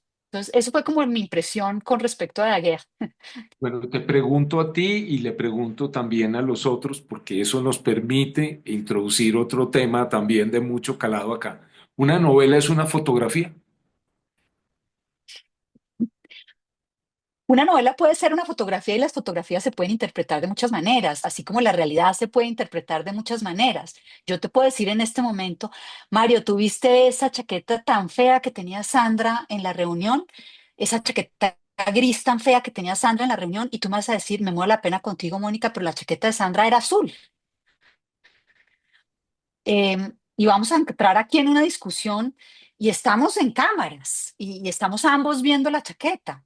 Entonces, pues indiscutiblemente, precisamente esa es la gracia de la novela, que lo que le está haciendo es interpretar el mundo, interpretar la realidad de una manera diferente.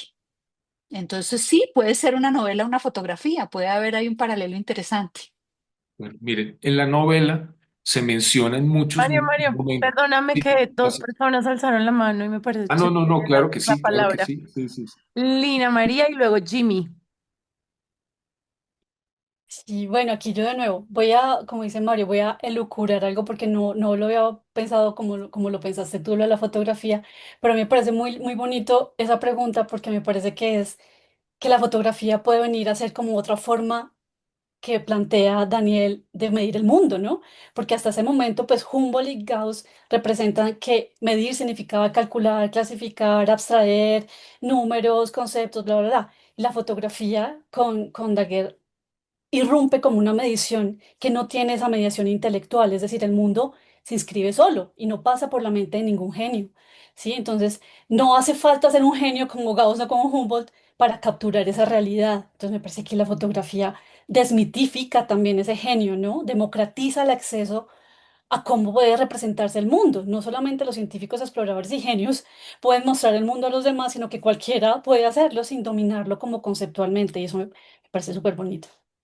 Mira, y además hay algo, no se dice de una manera explícita en la novela, pero sí está sugerido y creo que es una consecuencia que uno puede sacar.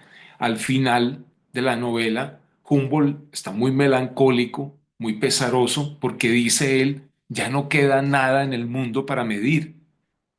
Pero esta historia lo que sugiere es, puede que no quede para medir, pero para fotografiar está todo. Ah, Entonces, qué lindo eso. lo que, lo que Humboldt ve como el final, en realidad es el principio Yo- de otra actividad. Mari, Sí, te quiero interrumpir antes de que siga porque no participé en la anterior de la vejez y mira, y coincidió con lo que el libro puede representar y es que al final, con el concepto de vejez, es que es un mundo que ya no necesita a dos genios para ser medido. O sea, dos genios que midieron el mundo ya no los necesita porque el peso del cuerpo porque uno no supo vivir y otro terminó, su inteligencia tampoco le bastó. Entonces me parece que también lo que tú dices es una representación del mundo que ya no los necesita para ser medidos, ¿no? Sí, bueno. Otra persona estaba, entiendo, Sandra, Y hay alguien más que estaba en la lista, Jimmy, ¿no es aquí cierto? viene Jimmy Sí, Jimmy. Alejandro. Sí. Sí, hola. Hola. Eh, me- o sea, primero la pregunta de la fotografía.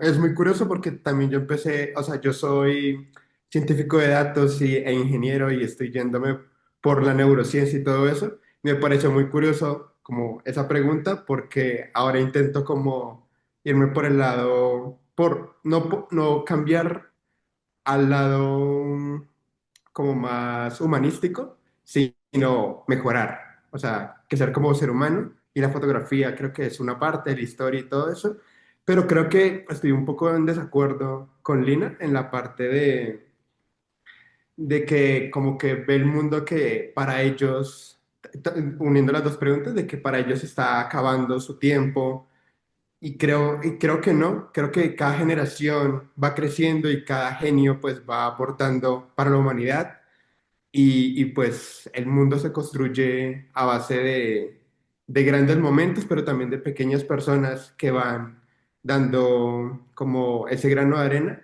Y en la fotografía pues se encuentra, creo que la fotografía, las películas, los libros, creo que lo importante es lograr captar la esencia humana. O sea, si es un mal libro, pues va a desaparecer en la historia. Igual que si fue una persona que no fue capaz de impactar en su sociedad o impactar en su comunidad. Creo que la inmortalidad, más allá de la mitología o algo así, se logra es en lograr impactar verdaderamente a la comunidad y a la humanidad. Entonces creo que la fotografía y todo, si logra transmitir un mensaje humano, es verdaderamente inmortal, no importa pues el medio. Y pues lo de los genios sí me parece como un poco, sí estoy súper en desacuerdo ahí en ese punto, porque pues sí, Isaac Newton tenía 24 y logró más que cualquier ser humano en la humanidad, pero seguía buscando y se volvió director de Cambridge y de Oxford y seguía buscando más y más y más y más, aunque al parecer pues no aportó más a la humanidad, pero para él el mundo seguía siendo extraordinariamente maravilloso y tenía mil preguntas. Bueno, ¿Alguien más Gracias, Jimmy. después de No, Jimmy? no hay manos alzadas, Mario. Sigue. Mira, entonces, casi desde el comienzo hay una pregunta que ha venido apareciendo, planeando en lo que hemos estado conversando, y es,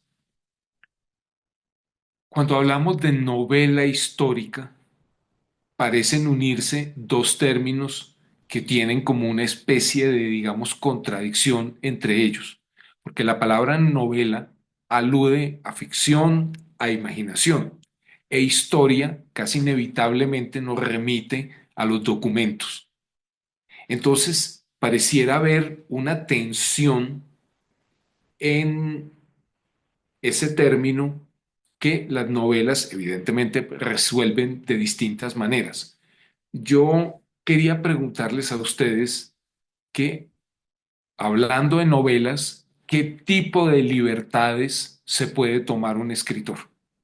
Es decir, ¿hasta dónde puede ir eh, en lo que escribe en su libro? Y digamos, si a ustedes les parecería lícito que en una novela se cuenten cosas que contradicen o van en una dirección muy diferente a cómo se supone que ocurrieron las cosas en la historia. ¿Qué tipo de estatuto de libertad le conceden ustedes a los escritores de ficción? Ay, toda, yo también me metí de una. Toda, pues me parece que si uno quiere leer historia se remite, y no sé, inclusive si esa era mi conversación con Juan Gabriel en la entrevista, ¿no? Como si uno quiere como tener textos, ir a la historia fiel como tal, o no, estoy pensando que fue más bien Javier Moro bueno, en fin, me equivoco, pero justamente leemos ficción y hacemos ahí un acuerdo de creer que así es. Si yo quisiera ir a la historia, me remito a los documentos históricos. Y eso es lo lindo, me parece a mí, lo bonito que tiene pues la literatura y la ficción en este caso, de poder inventar, crear, atreverse a decir lo que hubiera querido que esa persona hubiera dicho.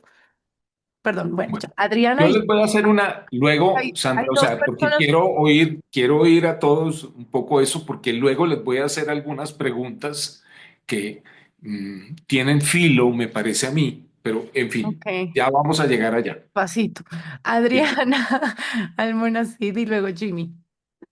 Bien, me encanta, en el cine se habla de la suspensión de la realidad, Sí. como mientras que la puesta en escena sea creíble y luego logre convencer al lector que este es un universo posible, como está toda la libertad, como mientras que me lo venda, mientras que lo construya de una manera creíble, puede tomarse todas las libertades que quiera. Y en el caso de estos personajes, pues como que sobre quienes se ha escrito tanto, y en el caso de Humboldt, como que hay biografías y se conoce tanto de su vida, pues como que la cancha está muy limitada, ¿no? Como que el autor no tiene pues tiene muchas cosas que no puede cambiar, porque alguien en el chat ponía como un what if, como no es un universo paralelo, sino como dentro de la historia como es ponerle color, imaginárselo sobre cosas que no sabemos con todo y que estos dos personajes documentaron con tanto detalle sus propias vidas y pues Humboldt eh, tenía esta obsesión por documentar todo lo que hacía, igual pues queda un montón de cosas que no están escritas y es ese campo en el que el autor eh, nos pone en escena y se lo imagina de cierta forma y no lo cuenta y eso, y pues sí, ese es el valor de la literatura y por eso leemos novelas y no nos quedamos solo con leyendo no ficción, leyendo biografías. Y tenía acá al lado el libro de Andrea Wolf, como que tiene casi 200 páginas de citas, y pues seguramente Kelman también leyó unas tantas páginas más, pero pues si no, eso no lo limita, pues poder soñar y contarnos esta historia en ese marco. Bueno, mira, simplemente por si alguno lo quiere saber, hubo un crítico inglés, un poeta, Samuel Coleridge, que acuñó una frase que se utiliza mucho para describir lo que tú decías con palabras ligeramente diferentes. Decía, el arte lo que debe producir es la suspensión de la incredulidad. Es decir, decía que mientras yo leo estas páginas, el autor se da una maña suficiente para que yo me crea absolutamente todo. Entonces, eso es, digamos, él hacía residir el gran efecto artístico en eso, en que no importa qué disparate le crean, pero durante la lectura uno cree en eso a pie juntillas. Bueno, Por ahí, ¿quién más quiere opinar? Sí, por ahí, cómics, aquí ahora justamente mencionó la suspensión de la incredulidad, sí, pero no veo tiene que nombre y Comics está haciendo apellido. muchos comentarios ahí, pero te Sí, queremos pero ¿qué ver. eres? Sí, me Sí, encantaría sí. que aparecieras.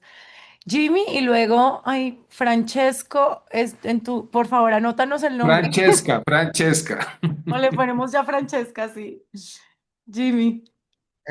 Ok, yo creo que también depende del libro y también depende de los personajes como que los libros hablan. Por ejemplo, Humboldt, que es alguien tan famoso, o Gauss, o por ejemplo, Santiago Posteguillo, pues en sus trilogías, y él dijo una vez que cuando pasó al segundo libro de la trilogía de Julio César, que un estudiante en la Universidad de allá de Valencia le dijo como que él había retado, que el hermano menor había leído el libro y que había retado a su profesor diciéndole que muchas cosas de las que el profesor decía eran mentira, porque pues según el libro que él había escrito, como que Julio César no era así, Julio César era de otra manera.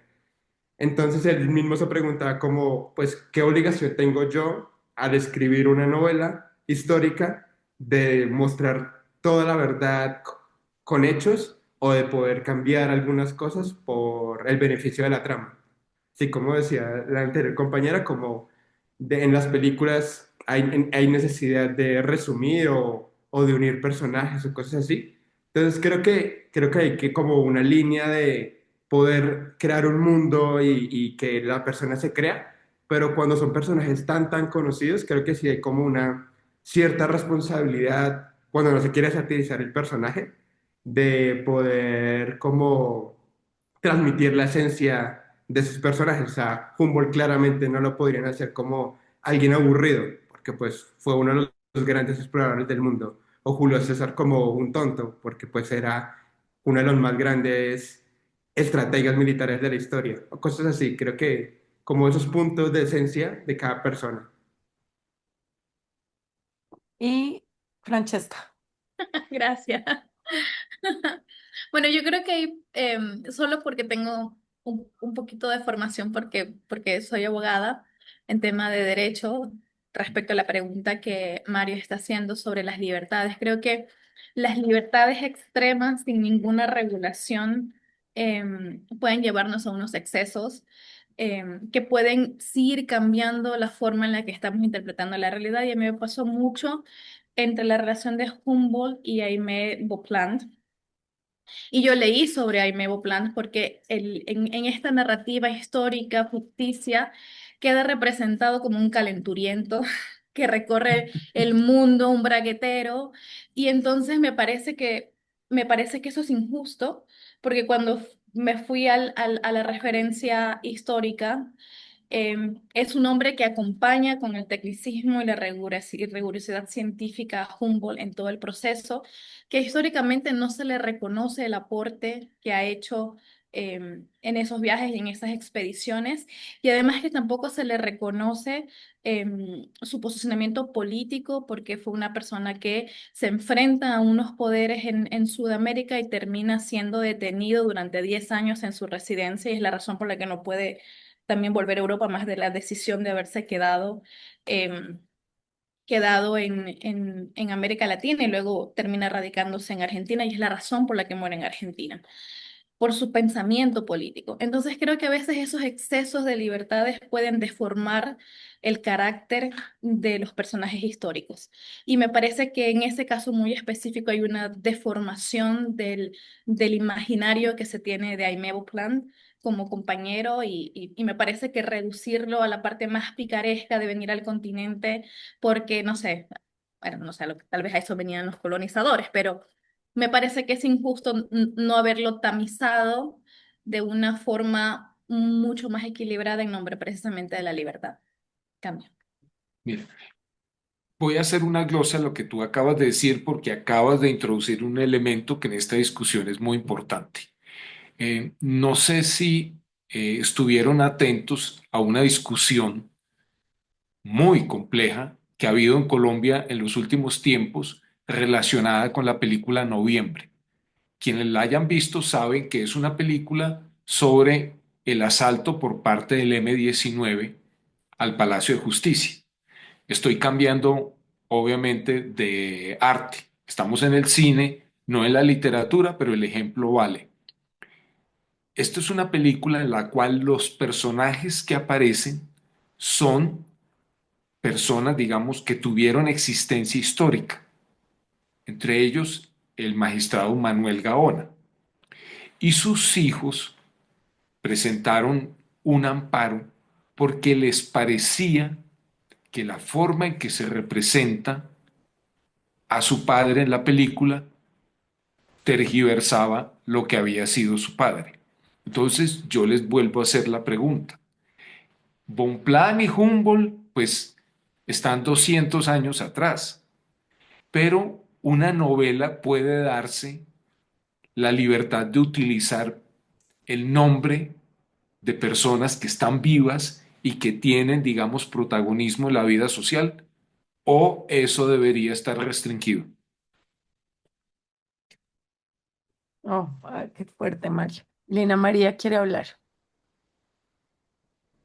Sí, es interesante esa pregunta y también la asocio mucho cuando tú lees algo de, de novela bibliográfica, ¿no? Y es cuando yo creo que la responsabilidad está en el límite de la ética, es decir, cuando éticamente es cuestionable, cuando, por ejemplo, se distorsionan hechos que son muy importantes, cuando se manipulan responsabilidades de personas a otras, cuando, por ejemplo, se refuerzan mitos o ideologías o se legitimizan errores históricos o se llega a confundir a los lectores. Yo creo que el límite es ético, es más que cuando se intenta como manipular. Pero yo también, Lina, permíteme es interrumpirte.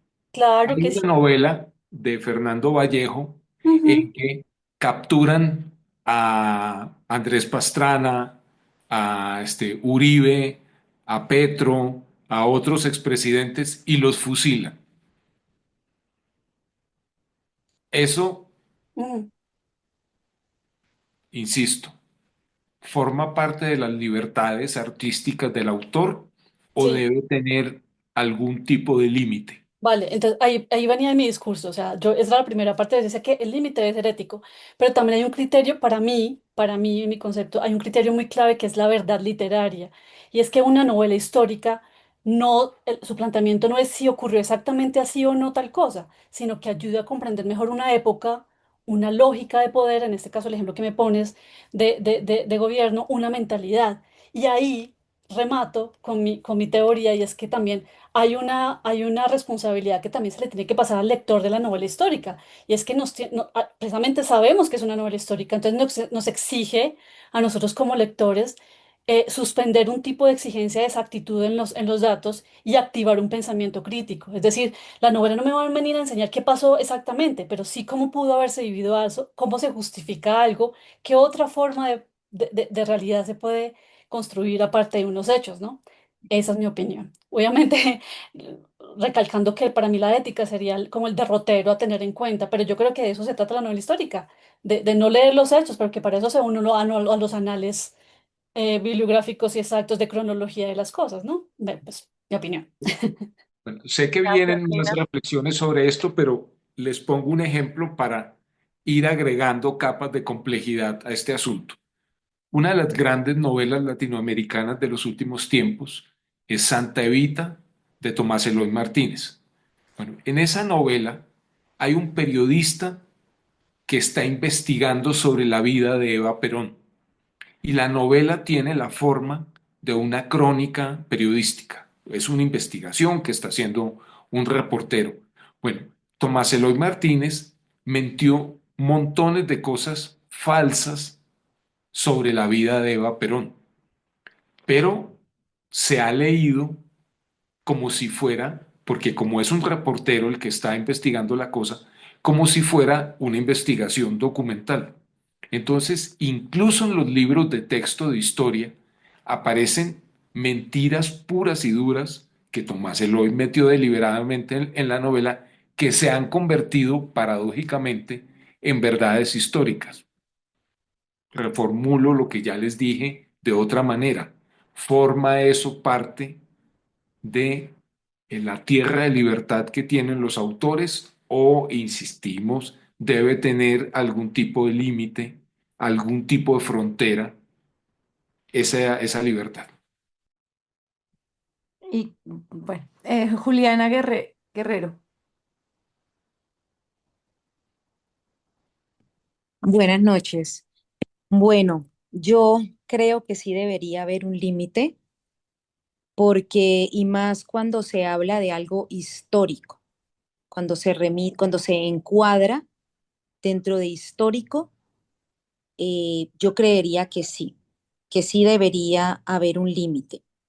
Qué pena, porque qué lindo, o sea, poder interpretar a estos personajes que dejan huella en la historia, pero si está dentro del marco histórico, queremos ver lo más objetivo del mundo, ¿sí? Todo lo que hicieron, lo que aportaron. Entonces debe ser como una visión a partir de fuentes, a partir de documentos, o sea, que sea objetivo. Si ya voy a meterle datos, o sea, ficticios, lo convierto en novela, de pronto le cambio el nombre, ¿sí? O pongo como el caso ahorita de Estado de Fuga, basado en la novela de Mendoza, Satanás, y lo dicen basado en, o sea, hay como elementos que uno puede, como escritor, como director de cine, como guionista, pero si voy a hablar de aportes de una persona, de un científico, a mí no me parece, no me parece. Ahorita también hay yo soy colombiana, pero vivo en Perú. Ahorita aquí hay un escándalo de la última mujer de Mario Vargas Llosa con el libro que escribió. Hay un tema que los hijos quieren demandarla a ella, porque ella publicó, su libro es basado en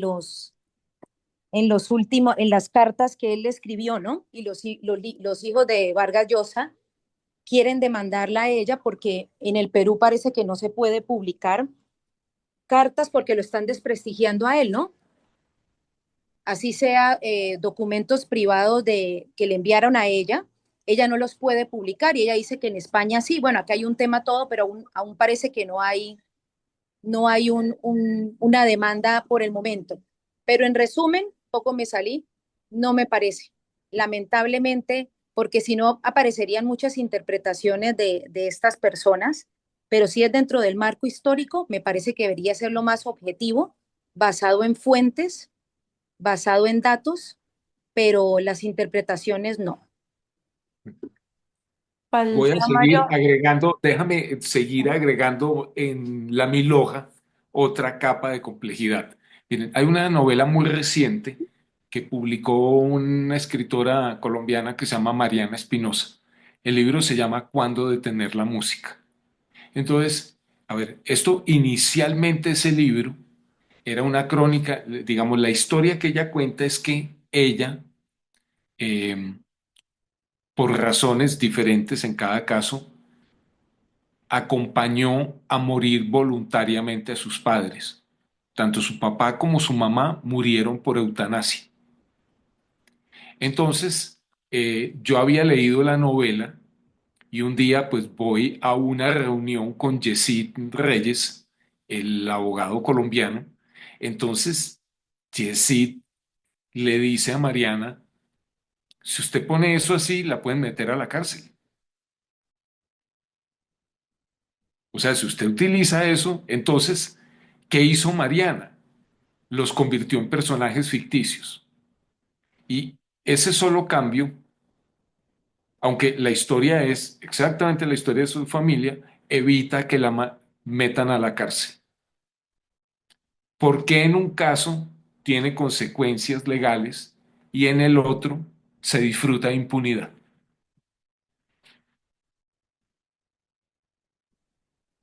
Hey, Mesa. Hola, buenas noches, ¿cómo están? Bueno, Hola. voy a responder la anterior que había levantado la manito como antes y yo tengo una opinión súper dividida sobre lo anterior. Lo primero es que digo, debería haber límites. ¿Por qué?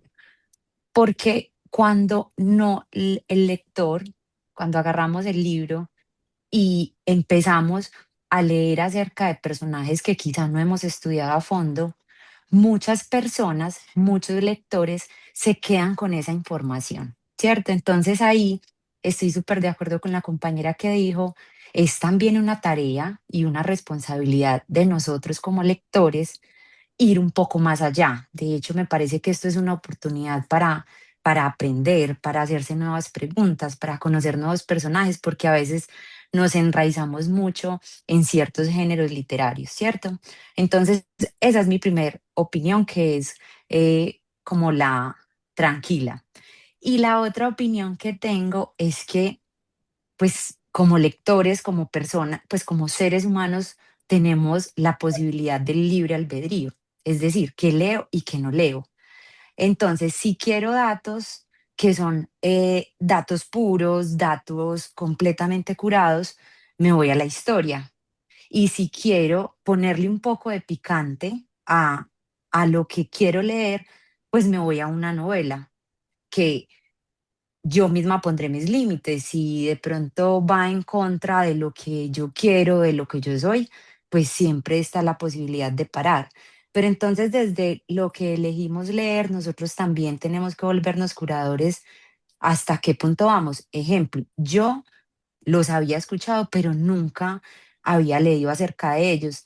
Y no fui capaz de empezar el libro sin saber que eran ellos, porque en el prólogo era súper claro que había una parte cómica, que había otras partes pues que el autor inventó y demás pues con su creatividad. Entonces yo dije, yo necesito saber quiénes son estos personajes para poder meterme en una historia, en una novela, ¿cierto? Entonces como que esas son mis dos opiniones divididas y siempre vamos a poder elegir qué leer. Entonces, bueno, no, eso era lo que tenía para decir. Gracias, Hey. Viene Francesca y Juan Sebastián. Sí, yo creo que la pregunta es bastante profunda en el sentido de que las novelas y la producción literaria no se escriben en el vacío. O sea, no es que el escritor tiene la capacidad narrativa solamente por su talento y su creatividad. O sea, es que hay un contexto que va determinando también su estilo literario.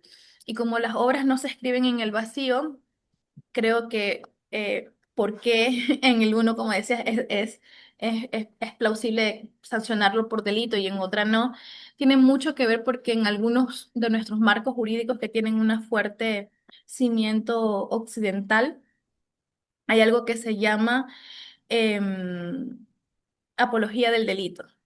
Entonces, creo que una de las cosas que los escritores, sobre todo cuando están en su obra creativa, esquivan esa apología del delito, porque una obra puede precisamente promover cosas que no todos los marcos jurídicos tienen regulados, como la eutanasia. Entonces, tal vez esa obra en otros contextos donde legalmente es permitida la eutanasia, hay un procedimiento para hacerlo, se verifica toda la voluntad de las personas y se valida su decisión de, así como tienes la decisión del buen vivir, del buen morir.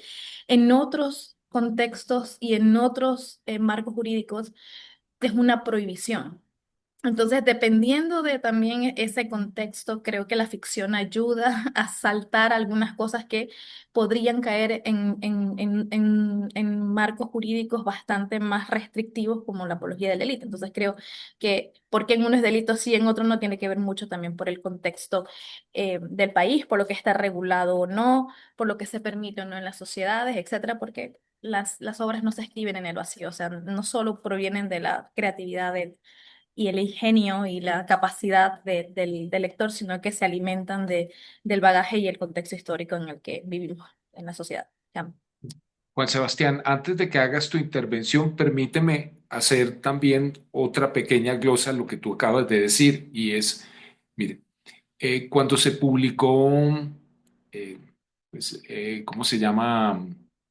Memoria de mis putas tristes, de Gabriel García Márquez, pues hubo una polémica fuerte porque en el libro hay un hombre muy mayor, un anciano, que, ojo, en la novela él nunca tiene relaciones sexuales con la niña, pero de todas maneras, pues es un, vamos a decir, un encuentro completo, entre otras cosas, porque él la compra.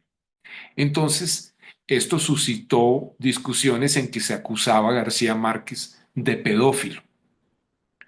Y yo les quiero preguntar, lo que consideramos inconveniente y censuramos y prohibimos en lo que llamamos la vida real, también debe ser censurado, prohibido y limitado en las obras artísticas. No, Y ya que no, pero voy a darle la palabra a Juan Sebastián y a Lina. Y después Hola, de pronto yo. Hola. buenas noches, ¿cómo están? buenas noches, Juan Sebastián, ¿cómo estás? Qué gusto que estés Bien, por acá. muchísimas gracias, muchísimas gracias. Bueno, digamos que las tres preguntas que has hecho, todas muy convenientes, además con un hilo conductor muy bueno. Yo siento, para empezar, que la novela, no sé si están de acuerdo, lo considero así, es un género ficticio. No debe estar pegado a los hechos fácticos de algunas cosas que hayan sucedido en el pasado. Y me parece incluso que el género lo que hace es lo que precisamente considero que estás haciendo con nosotros. Estamos cuestionando, la novela nos permite romper esos límites morales, esos límites humanos y quizá invitarnos a cuestionar ciertas cosas que inclusive posiblemente no se vean bien ante los ojos de ciertos sectores geográficos, políticos y demás. Precisamente creo que esa es la cosa atrayente que trae la novela y pues que el escritor puede a partir de eso evolucionar en un montón de alternativas que al lector le permite cuestionar o ver las cosas de otra realidad humana diferente a la que quizá estemos acostumbrados por una conductismo o una cosa que nos han enseñado en la crianza o en la cultura donde hayamos nacido. Me parece que es fenomenal que no hayan límites, que se permita al escritor romper esos esquemas y podamos en algún momento viajar sin hacerlo y ser sin ser algo en la vida. Entonces, eso para las primeras preguntas que tú tenías. Ahora, ¿por qué hay problemáticas en ciertas partes geográficas y en otras no?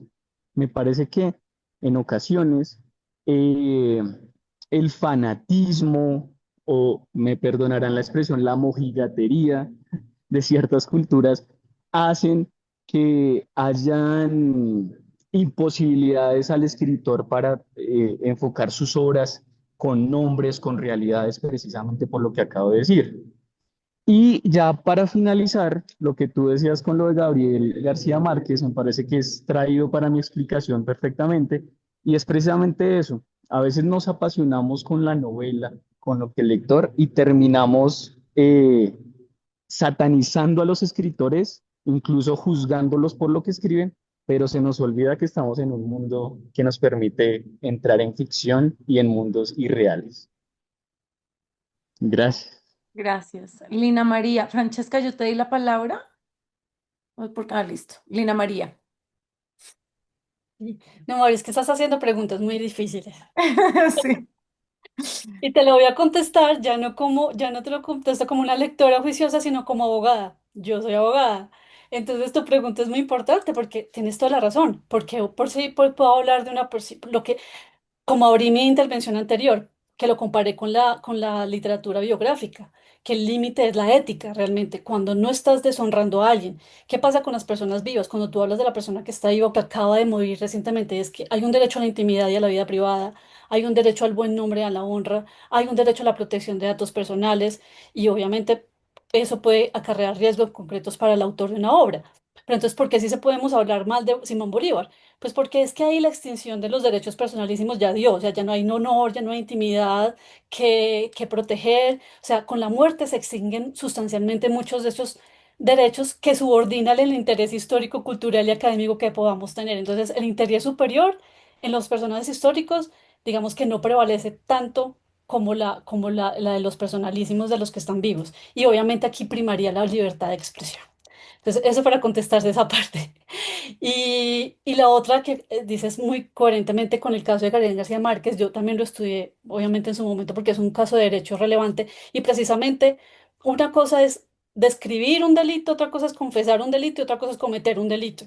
Y lo que pasó en Memoria de mis putas tristes es que él no se describe a sí mismo, por eso es que él le hace todo ese acto, toda su cosa literaria para poder inventarse un personaje de ficción que refleje una realidad que no identifique una persona como tal y tal y esta, ni que promueva ni normalice jurídicamente un delito, simplemente narra una situación perturbadora. Obviamente en un contexto jurídico no se celebra, obviamente, ni se incita a la pedofilia, pero pues obviamente ese protagonista sí es presentado literariamente como una persona decadente y patética y moralmente problemática, ¿no? Entonces, ahí la libertad de creación artística es un blindaje constitucional también, porque la libertad de expresión artística tiene una protección reforzada. Entonces, cuando no hay un daño real que sea comprobable contra una persona, pues obviamente aquí nos hablamos del problema y pues el profesor Yací Reyes, que fue mi profesor, maravilloso porque la supo hacer.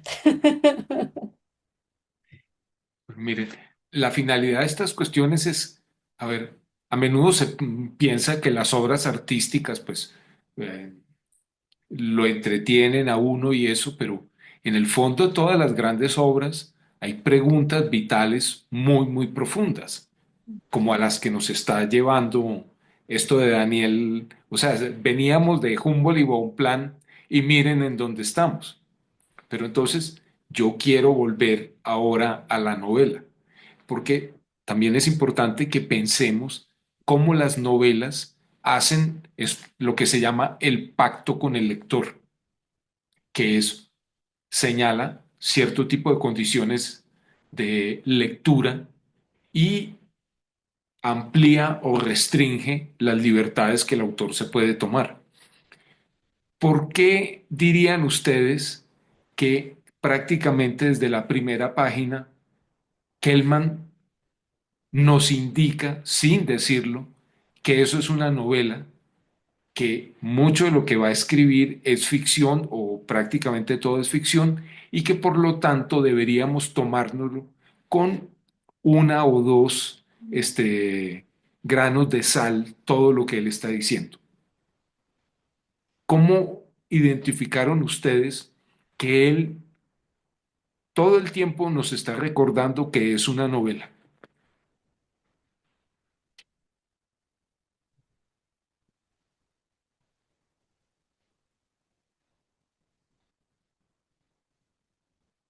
No me digan que los corché, pero sí es facilísimo. Hey, Mesa, no sé si tú tienes la mano. ¿Tú quieres hablar?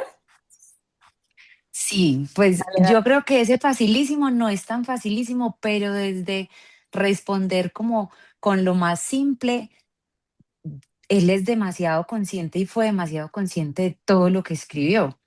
O sea, de todo lo que se imaginó, todo lo que pasó por su mente, porque obviamente él tiene un conocimiento previo de estos personajes, pero tergiversa mil cosas, ¿cierto? Y lo lleva o a lo que, obviamente lo que él quería, o lo que quería que fuera esa novela, o lo que quería que en algún momento fueran esos personajes. Entonces yo creo que es como una advertencia muy sutil y consciente donde él se blinda y él dice, esto es lo que va a pasar, entonces prepárate para lo que va a pasar, y es como cuando uno advierte las cosas en su día a día.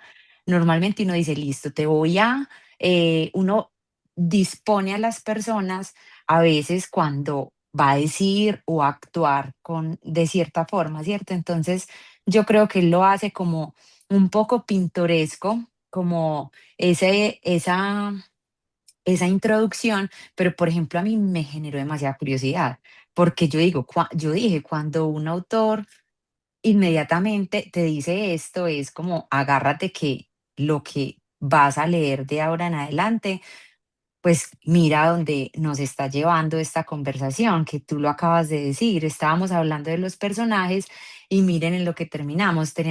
Acá tenemos un abogados, tenemos muchísimos abogados, ya creamos casi que un buffet de abogados con este tema. Entonces es como hasta dónde nos lleva la novela, o sea, a imaginar un montón. Entonces, él se cura en salud desde el principio. Yo también lo hubiera hecho, yo lo hago en mi día a día con las conversaciones y cómo uno se comunica. Uno a veces muchas personas, cuidado, te voy a decir algo, pero cuidado. Entonces uno prepara a la persona y él, yo siento que nos está preparando como lectores, pero me encanta y eso a mí, por ejemplo, personalmente me engancha un montón. Pues yo, por ejemplo, pues no para de leer nadie. Yo, pues desde la curiosidad y desde todo eso. Y también lo que les decía ahorita, qué rico esos libros que nos llevan a preguntarnos, a investigar y preguntarnos, ¿esto sí habrá sido cierto? Bueno, mira, mm, va alguien más, hey, sí. No hay manos levantadas. Ah, bueno, eso, pero miren, simplemente una cuestión técnica. Todos tienen claro qué es lo que se llama estilo libre indirecto en la literatura. No, o sea, si no lo saben, no importa, pero es fundamental ese recurso en esta novela de Kelman. Fíjense una cosa, son dos personajes históricos. Sobre ambos ya mencionaron que el libro de Andrea Gulf tiene 200 páginas de citas. Bueno, hicieron conciencia de que Kelman jamás utiliza las comillas. Entonces, él nunca dice, él dijo, dos puntos, abro comillas, sino que dice, él dijo que tal cosa. Eso es el estilo libre indirecto, en que él no está citando, él simplemente está mencionando que esta persona dijo. Y eso es lo que le permite toda la libertad a él. Porque es que no hay forma de reconstruir cómo fueron los diálogos que tuvo Humboldt con Bonpland cuando iban ascendiendo hacia el Chimborazo. De acuerdo. Pero esa forma técnica de decirlo hace que él nos esté indicando sin tener que poner una nota al comienzo, como dicen esto, todo lo que aparece en esta película está inventado. No, simplemente con el recurso del estilo libre indirecto, ya él puede tener el campo abierto para lo que quiera hacer. Entonces, todos los diálogos de esta novela son falsos, son invenciones de Kelman. Pero volvemos a lo otro, están tan bien llevados que nos suspenden la incredulidad mientras dura la lectura de la novela. Cuando terminamos, ya asumimos la cuestión de otra manera. Entonces, Juan Gabriel lo dice en alguna parte del prólogo, pero lo dice y por eso me parece a mí que esta novela le interesa a eso, porque si ustedes miran, es exactamente el mismo procedimiento que Juan Gabriel utiliza en su libro sobre Felisa Bursti. O sea, Juan Gabriel reconstruye, por ejemplo, una pelea que Felisa tuvo con su marido y reconstruye el diálogo, pero utiliza exactamente como Daniel Kellman el mismo procedimiento, ese estilo libre e indirecto. Todas las cosas que aparecen de diálogos en esa novela y también en esta de Kellman son invención del narrador. Entonces, a pesar de que parezcan, bueno, no en la de Kellman, pero sí en la de la historia de Felisa, que parezcan una investigación periodística, en realidad nos están engañando, porque pues digamos, y es parte de los trucos literarios, que algo se presente como si fuera una investigación periodística, cuando en realidad es producto de la voluntad libérrima del autor de hacer lo que quiera con sus materias narradas. Eso, insisto, es lo que se llama el pacto con el lector. Y es conveniente distinguir que en una novela los criterios de validación que aplicamos son necesariamente diferentes a los que utilizamos cuando esa obra se presenta como un libro de historia, como un reportaje periodístico o como cualquier otro género que se considera documental. Los libros de ficción, ¿por qué son tan importantes? Porque le permiten a una sociedad hacerse preguntas difíciles. Y esas preguntas no tienen respuestas acertadas, porque es que el propósito no es que alguien gane una discusión. El propósito es que nos interroguemos sobre cuestiones que realmente, pues, digamos, admiten varias respuestas a la vez. Pero lo que interesa es eso, la conversación, el diálogo, el cuestionamiento. Y no se nos debería olvidar que las novelas sirven para eso. O sea, si uno es la misma persona en el momento en que empezó y acabó la novela, mala cosa. Los grandes libros, uno siente que lo transforman. O sea, que le vuelven todo más complejo sobre la vida humana. Ay, Mario, gracias.